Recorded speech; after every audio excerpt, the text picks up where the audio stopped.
ये कहानी हमारे एक दर्शक के साथ हुई सच्ची घटना पर आधारित है। गंगा बैरेज की वो सुबह आज फिर खून से रंगी हुई थी। किनारे पर दो लाशें रखी थी, सिर अलग, धड़ अलग, आंखें खुली हुई रह गई थी, मानो आखिरी पल किसी डरावने चेहरे से सामना हो गया हो। लाश के आगे मक्खियां लगातार भिनभिना रही थी। गंगा के पानी में छोटे छोटे लाल घेरे बनते, टूटते, फिर बनते जा रहे थे। दो पुलिस वाले अपने नाक को रुमाल से ढके लाश के पास खड़े थे। वो बातें तो धीमी कर रहे थे, लेकिन उनकी बातों में डर का वजन साफ दिख रहा था। अरे समझाते समझाते हम लोग थक गए कि रात में बैरेज मत आओ, लेकिन पता नहीं लोगों को मरने का क्या शौक चढ़ा है। अरे इतना बड़ा बोर्ड भी यहाँ लगा रखा है कि रात को यहाँ मत आइए, जान का खतरा है, लेकिन पता नहीं लोगों को ये क्यों नहीं दिखता। अरे दिन में यहाँ कितनी भीड़ होती है, सैकड़ों परिवार आते हैं, मस्ती करते हैं, सेल्फी लेते हैं, सब ठीक रहता है, पर रात 11:15 के बाद ये जगह किसी और की हो जाती है। अरे वो तो मुझे पता है, लेकिन फिर भी क्यों लोग जानबूझकर मौत के पास आते हैं। गंगा बैरेज का रहस्य बहुत ही अनसुलझा था, लेकिन उसकी खूबसूरती और उसके चर्चे लोगों को उस ओर खींच ही लाते थे। और इस बार गंगा बैरेज कानपुर से कई किलोमीटर दूर ओडिशा में बैठे कुछ दोस्तों को बुला रहा था।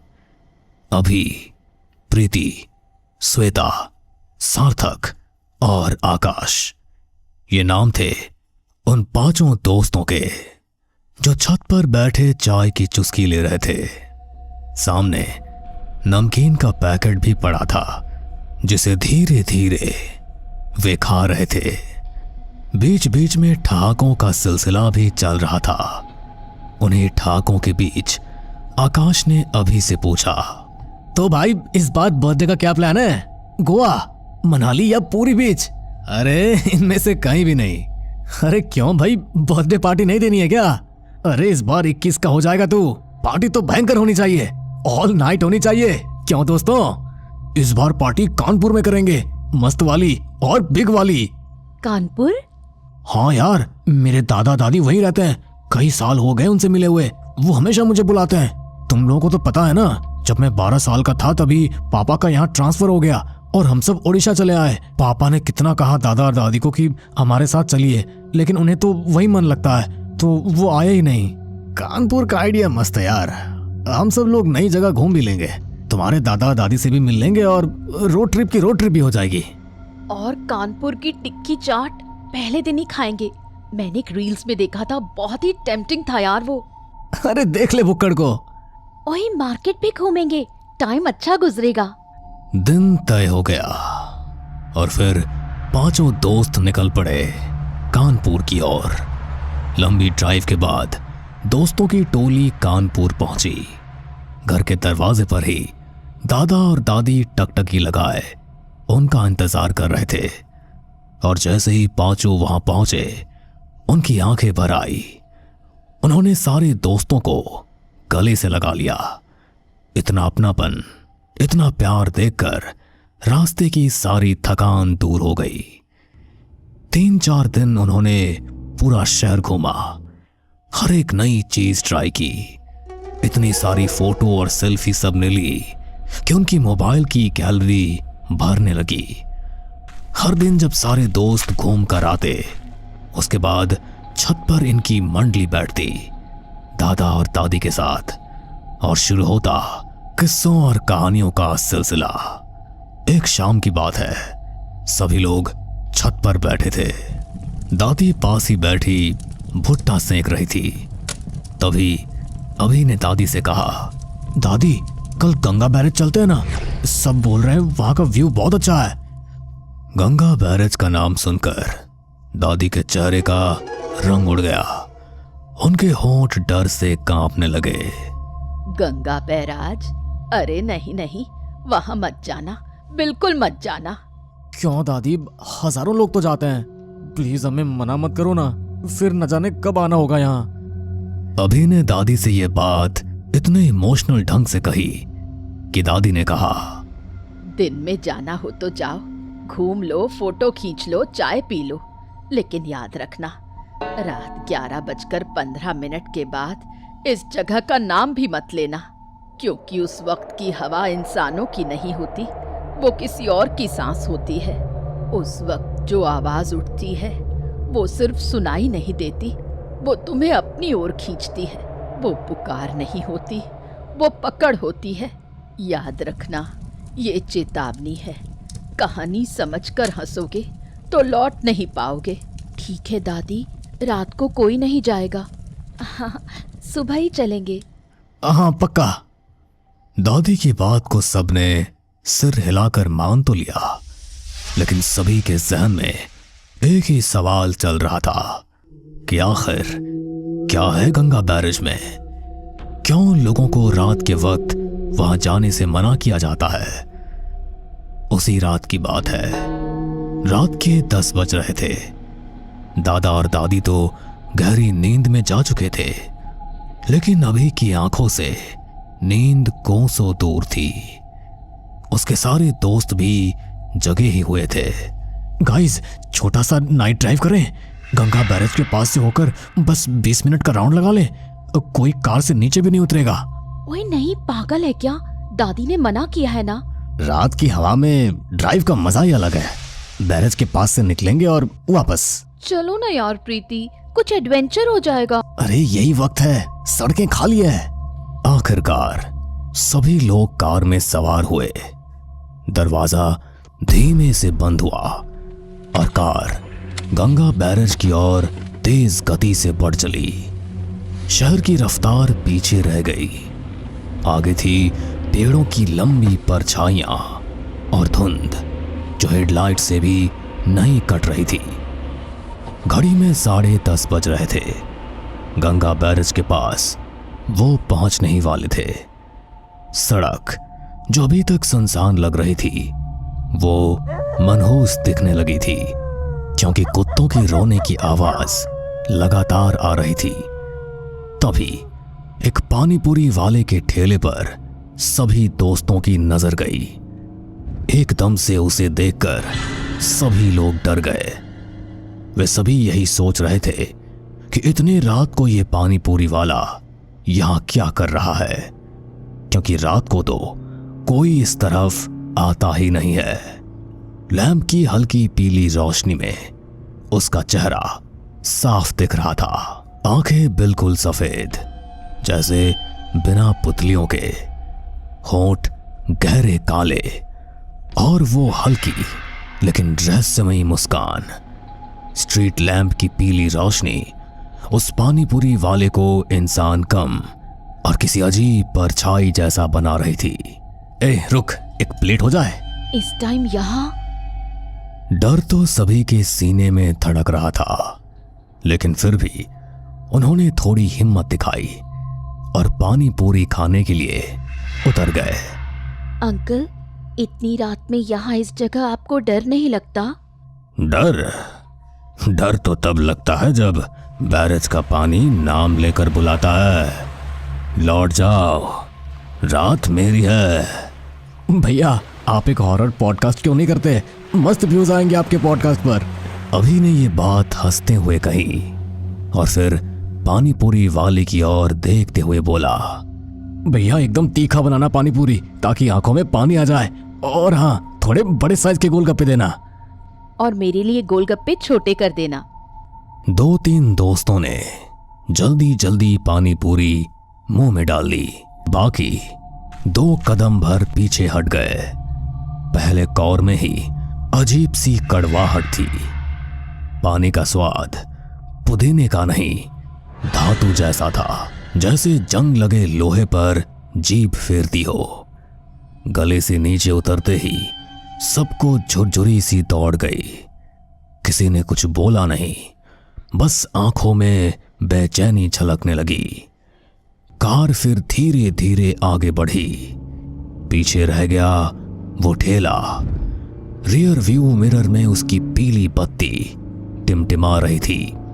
हर गुजरते सेकंड के साथ वो रोशनी और ठेला छोटा होता जा रहा था। पहले साफ, फिर धुंधला, फिर जैसे किसी धुंधली याद की तरह। अचानक जैसे किसी ने जोर से बुझा दिया हो, बत्ती एक झटके में गायब। सड़क पर चारों तरफ सिर्फ अंधेरा और जंगल की घनी परछाइयां। लेकिन गायब होने से ठीक पहले सबने देखा वो आदमी अब भी ठेले के पास खड़ा था। उसका चेहरा उसी बुझी हुई रोशनी में उभर रहा था। आंखें बिल्कुल सफेद, बिना पुतलियों के, होंठ गहरे काले जैसे जली हुई राख, और मुस्कान ऐसी टेढ़ी कि जैसे जबड़ा किसी और दिशा में खिंच गया हो। उसका शरीर हिल नहीं रहा था, बस धीरे धीरे, बहुत धीरे धीरे धुएं की तरह घुल रहा था। पहले उंगलियां गायब हुई, फिर हाथ, फिर चेहरा पिघलता सा मिट गया। आखिर में ठेला भी धुंध में समा गया। कुछ भी नहीं बचा, न रोशनी, न आदमी, न ही ठेला। कार के अंदर सन्नाटा पसर गया था, ऐसा जैसे कि किसी ने एक दूसरे की तरफ देखा तक नहीं। उसके बाद ना किसी ने मजाक किया, ना कोई हंसा। सब चुप थे, लेकिन सबने देखा था। हर किसी ने महसूस किया था कि अभी अभी उन्होंने इंसान की बनाई पानी पूरी नहीं खाई थी। वो किसी और चीज का न्योता था। अगले ही मोड़ के बाद सड़क किनारे एक लड़का और लड़की खड़े उन्हें मिले। कपड़े मिट्टी से सने, चेहरे पर कोई हाव भाव नहीं, जैसे पत्थर की मूर्तियां हो। सड़क की पीली रोशनी में उनकी आंखें शून्य में घूर रही थी, जैसे किसी का इंतजार कर रही हो। उन्होंने कार को रुकने का इशारा किया। भैया, हमारा घर आगे है, लिफ्ट मिल जाएगी। हाँ हाँ, बैठो ना, रुको मत। लेकिन दरवाजा अचानक खटाक से खुला। लड़का लड़की अंदर आकर पीछे बैठ गए, और उसी पल कार के भीतर की हवा बदल गई, जैसे किसी ने खिड़की से बर्फ के टुकड़े फेंक दिए हों। हर सांस धुंध बनकर निकल रही थी। अचानक प्रीति का मोबाइल धीरे से उसकी हाथ से फिसला और कार की फर्श पर सरका। प्रीति अपने फोन को उठाने के लिए झुकी, लेकिन जैसे ही उसकी आंखें नीचे पड़ी, वो वहीं जम गई। उसका चेहरा सफेद पड़ गया, होंठ कांपने लगे। इनके पैर तो उल्टे। क्या? कार में अचानक ऐसा सन्नाटा छा गया, मानो समय थम सा गया हो। इंजन की घरघराहट भी जैसे दब सी गई। किसी ने कुछ पूछा नहीं, किसी ने कोई हिलडुल नहीं की, लेकिन सबके दिल की धड़कन बढ़ गई थी। अचानक उन दोनों ने कार रोकने को कहा, और वे दोनों बिना कुछ बोले गाड़ी से उतर गए।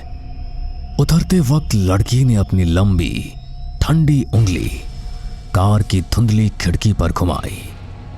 एक सीधी रेखा नहीं, बल्कि उल्टी दिशा में, जैसे किसी बंद रास्ते का इशारा हो। और फिर झुककर उसने बहुत धीरे से कहा, आज रात कोई घर नहीं पहुंचेगा। उसके होंठ हिले, लेकिन आवाज सभी के कानों में गूंजने लगी। कार का इंजन कांपते हुए फिर से चल पड़ा। सड़क अब सीधी बैरेज की ओर जाती थी। पहले पानी की आवाज सिर्फ साथ चल रही थी, अब सामने से आ रही थी। वो आवाज लहरों की नहीं थी, वो भारी, घुटी हुई, थकी सांसों जैसी थी। बीच बीच में जैसे कोई गला फाड़ कर करा रहा हो। भाई जरा सा गाड़ी रोको ना, मुझे हल्का होना है। मैं साथ चलूं? हाँ चल। दोनों झाड़ियों के बीच गायब हो गए। घड़ी की टिक टिक कान में तीर जैसी लगने लगी। 5 मिनट, 8 मिनट, 14 मिनट, हर सेकंड जैसे खून सोख रहा हो। तभी झाड़ियों से सरसराहट हुई। सार्थक वापस आया, लेकिन उसकी चाल अजीब थी। कदम भारी, जैसे घिसट रहे हों। चेहरे पर मुस्कान थी, लेकिन जबड़ा टेढ़ा सा लगा। होठों के किनारे काला धब्बा फैल गया था। अभी उधर है, अमरूद तोड़ रहा है, कह रहा है बहुत मीठा है। ये क्या कह रहा है तू? पागल हो गया है क्या? तुझे पता नहीं अभी को अमरूद से एलर्जी है, और मीठा तो उसे बिल्कुल पसंद नहीं है। अचानक सार्थक का चेहरा पिघलने लगा। उसकी स्किन जैसे भीतर से खिसक रही थी। आंखों में खून के धागे फैल रहे थे। होंठ फटकर काले हो रहे थे। और फिर सार्थक का चेहरा उसी लड़के में बदल गया जो कुछ देर पहले उनकी कार से उतरा था। आंखों में काली गहराई, होठों पर सूखा खून, और चेहरा मानो खोपड़ी पर सिर्फ पतली खाल चढ़ी हो। अब मीठा सबको लगेगा। बैरेज रात को सबको बराबर कर देता है। कार के भीतर की हवा अचानक भारी हो गई, जैसे किसी ने सबके गले पर गीली पट्टी बांध दी हो। इसी बीच अंजलि ने अपने गले में पहनी रुद्राक्ष की माला उतारी और उसे अपने हाथ में ले लिया। अभी कहाँ है? अंजलि के हाथों की रुद्राक्ष माला को देखकर पता नहीं उस लड़के को क्या हुआ। लड़के की मुस्कान कान तक खिंच गई। चेहरा फटता सा दिखा। दांत बाहर निकले, काले और टेढ़े। उसने झाड़ियों की ओर इशारा किया। झाड़ियों में अभी पड़ा था। चेहरा नीला, सांस धीमी, उंगलियां बर्फ जैसी ठंडी। दो लोगों ने बड़ी मुश्किल से उसे खींचकर कार में डाला, और तभी अचानक वो लड़की दिखी। वही लड़की जो इस लड़के के साथ थी। रेलिंग पर वो खड़ी थी। उसकी काली लटें हवा में बेतहाशा लहरा रही थी। आंखें लाल और गहरी, जैसे खून से भरी हों। चेहरा ऐसा जैसे पानी से निकला हो, लेकिन अब भी भीगा, टपकता। उसकी परछाई रेलिंग से नीचे नदी में भयानक दिख रही थी। तभी उसकी आवाज वहां गूंजी। दिन में ये जगह तुम्हारी है। रात 11:15 के बाद ये जगह मेरी है। लौट जाओ या चलो हमारे साथ। ये दृश्य देखकर किसी ने दरवाजा अंदर से लॉक कर दिया। किसी की सांसें उखड़ने लगी। मुझे किसी के रोने की आवाज बहुत पास से सुनाई दे रही है। जो भी सुनो, जवाब मत देना, पीछे मत देखना। अचानक कार की खिड़कियों पर गीली हथेलियों के निशान एक एक कर उभरे, जैसे पानी के भीतर से किसी ने कांच थामा हो। फिर नाखूनों की खुरचन, धीमी लेकिन साफ। कार के भीतर की घड़ी 11:15 पर ठहर सी गई। फिर उन दोनों की आवाज एक साथ आई। रुद्राक्ष उतार दो। रुद्राक्ष उतार दो, उतार दो। किसी का कुछ नहीं उतरेगा। बहुत देर के बाद इंजन ने जैसे दम भरा। चाबी घूमते ही कार दौड़ पड़ी फुल स्पीड में। रेलिंग के साथ साथ कार दौड़ी। आवाज कभी आगे, कभी ऊपर, कभी इतने पास कि कांच पर धुंध बनकर उल्टे अक्षर उभर जाते। रात मेरी है। सामने मोड़ था, मगर सड़क एकाएक जैसे 1 इंच बाएं खिसक गई। अचानक ब्रेक जोर से दबे, टायर सड़क पर रगड़े और चीखने जैसी आवाज निकली। कार बेकाबू होकर बाएं मुड़ी और सीधे एक पेड़ से भिड़ गई। टक्कर इतनी जोरदार थी कि पूरा बोनेट चपटा हो गया और शीशे चटक कर 1000 टुकड़ों में बिखर गए। 2 सेकंड के लिए कान फटने जैसी आवाजें गूंजी। उसके बाद सब कुछ थम गया। न इंजन की गड़गड़ाहट, न लोगों की चीख, बस एकदम सन्नाटा और चारों तरफ घना काला अंधेरा। अगली तस्वीर अस्पताल की थी। सफेद छत, दवाई की गंध और मशीन की बीप। अभी और सार्थक बेहोश, श्वेता की आंखों पर पट्टियां।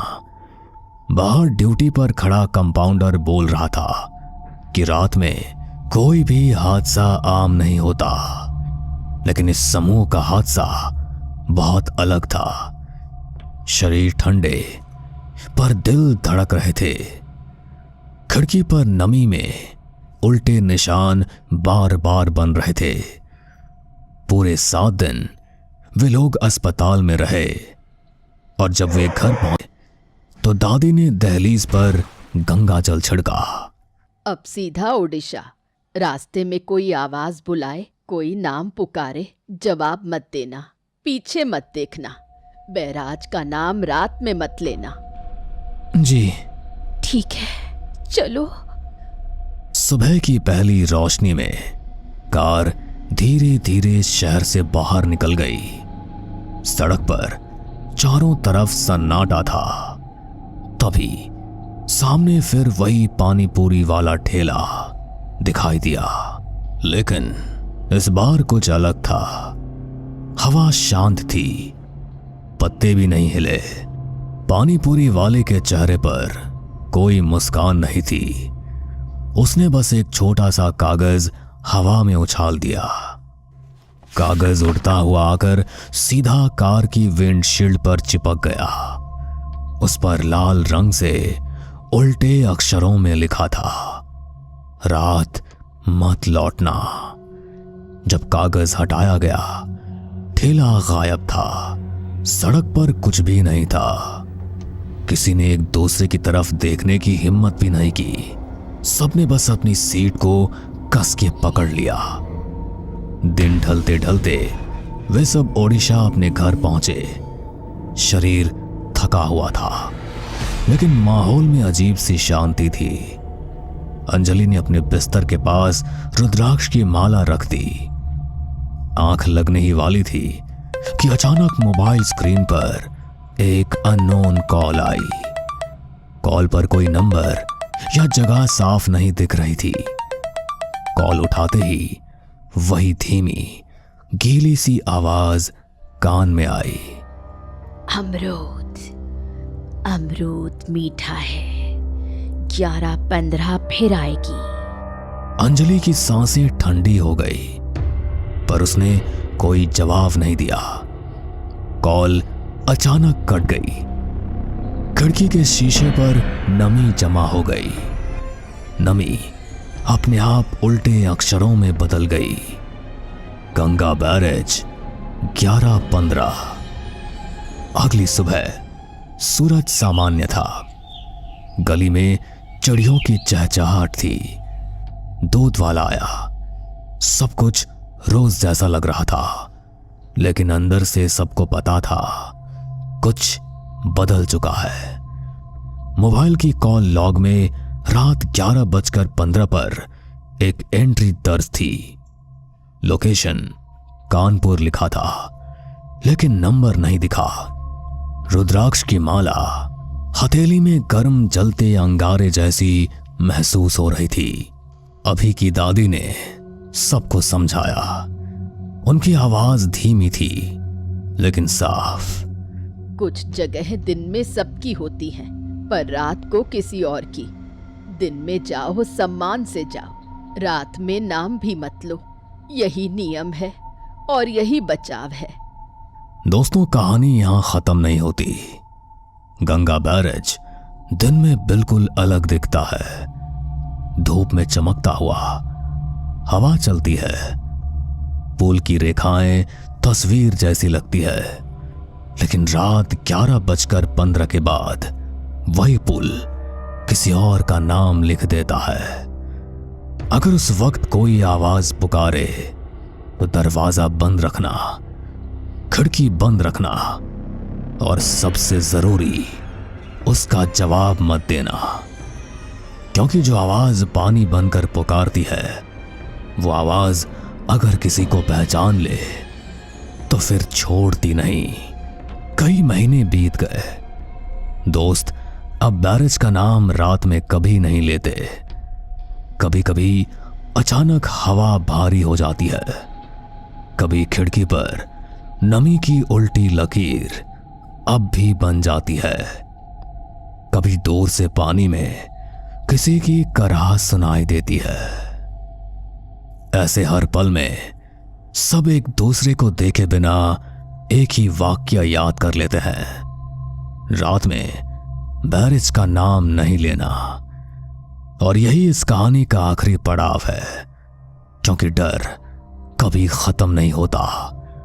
डर बस एक नियम सिखा देता है। दिन में शहर मुस्कुराता है, पर रात में नदी अपने नियम पर चलती है। और अगर कभी किसी ने ये नियम तोड़ दिया तो 11:15 पर एक कॉल आएगा। फोन पर वही आवाज पूछेगी, अमरूद कैसा लगा? और अगर उस वक्त किसी ने जवाब दे दिया तो अगली सुबह गंगा के किनारे 2 और नाम जुड़ चुके होंगे।